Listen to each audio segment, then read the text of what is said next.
नमस्कार भाइयों। हमारे कुछ भाई लोग हैं जो महीना दिन, 1.5 महीना, 2 महीना, 3 महीना ब्रह्मचर्य करके थक जा रहे हैं, हताश हो जा रहे हैं, निराश हो जा रहे हैं, उदास हो जा रहे हैं। कह रहे हैं कि भैया जी हम 1 महीना से ब्रह्मचर्य का पालन कर रहे हैं लेकिन हमें कोई बेनिफिट नहीं मिल रहा है, हमें कोई ब्रह्मचर्य का फायदा नहीं मिल रहा है। कुछ मित्र हैं जो कहते हैं भैया हम 1.5 महीने से ब्रह्मचर्य का पालन कर रहे हैं लेकिन हमें कोई बेनिफिट नहीं मिल रहा है, मन बहुत उदास हो रहा है, मन बहुत हताश हो रहा है, मन बहुत निराश हो रहा है। कुछ मित्र हैं जो कहते हैं भैया हम तो 2 महीने से, हम तो 2.5 महीने से ब्रह्मचर्य का पालन कर रहे हैं लेकिन हमें कोई बेनिफिट नहीं मिल रहा है और अब ब्रह्मचर्य पालन करने का मन नहीं कर रहा है, मन बहुत दुखी हो गया है, मन बहुत निराश हो गया है। तो इन सभी भाइयों को मैं यही कहना चाहूँगा कि क्यों निराश हो जाते हो 4 दिन के मेहनत के बाद?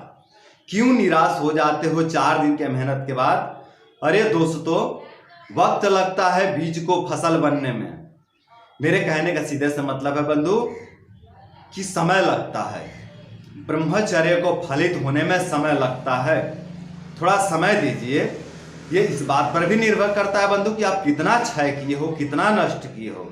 अगर आपने 5 साल, 6 साल, 7 साल, 8 साल, 10 साल तक नष्ट किए हो बंधु, तो थोड़ा समय तो लगेगा ना मित्र, थोड़ा तो आपको समय देना पड़ेगा मेरे भाई।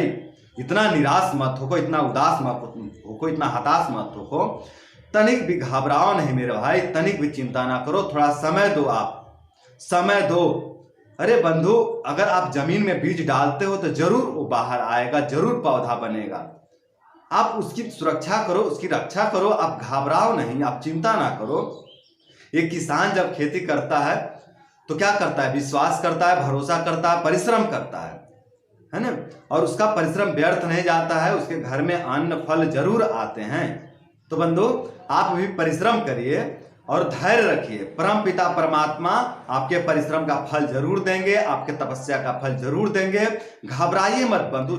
शुरुआत में ठीक है, आप 10 दिन का ब्रह्मचर्य किए, बहुत बड़ी बात है, बहुत बड़ी बात है। मैं नहीं कह रहा कि ये इसका कोई मतलब नहीं है। एक पहले था कि जो आप रोज वीर्य क्षय किया करते थे, दिन में 2-2 बार, 3-3 बार, 4-4 बार वीर्य क्षय किया करते थे, लेकिन अब है कि आप 10 दिन रोक पा रहे हो, 20 दिन रोक पा रहे हो, महीना दिन रोक पा रहे हो। ये बहुत बहादुरी की बात है बंधु।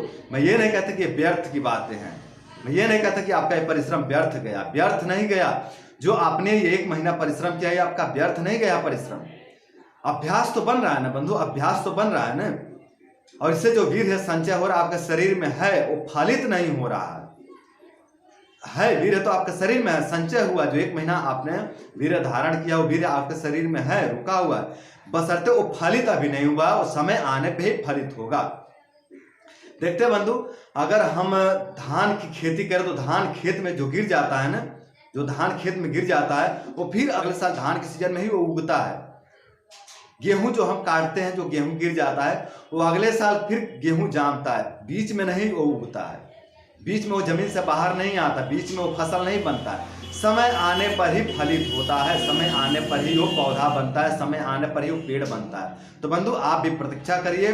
अगर आपने 2 महीना 3 महीना ब्रह्मचर्य कर लिए हैं और उसका बेनिफिट नहीं मिल रहा है आपको, तो चिंता मत करिए। आप ये मत सोचिए कि आपका ब्रह्मचर्य व्यर्थ गया, नहीं, ये है, शरीर में है और ये समय आने पे आपका ब्रह्मचर्य फलित होगा। जिस तरह जमीन में गिरा हुआ धान, जमीन में गिरा हुआ गेहूं, जमीन में गिरा हुआ सरसों समय आने पर पौधा बनते हैं, उसी तरह समय आने पर आपका ब्रह्मचर्य फलित होगा। तो आप चिंता ना करो मेरे भाई, आप बिल्कुल भी चिंता ना करो, धैर्य रखो। सभी भाइयों को बेनिफिट मिल रहे हैं ब्रह्मचर्य के, तो आपको भी ब्रह्मचर्य के बेनिफिट मिलेंगे। तनिक भी चिंता ना करो मेरे भाइयों। और ब्रह्मचर्य में आपकी जीत निश्चित है बंधु, जीत निश्चित है। ब्रह्मचर्य आपको दिमाग से बलवान बनाएगा, आपको मन से बलवान बनाएगा, आपको शरीर से बलवान बनाएगा, आपके गुप्तांग को बलवान बनाएगा, आपकी आंखों को बलवान बनाएगा, आपके पूरे शरीर को बलवान बनाएगा, आपके शरीर के सभी नसनाड़ियों को बलवान बनाएगा।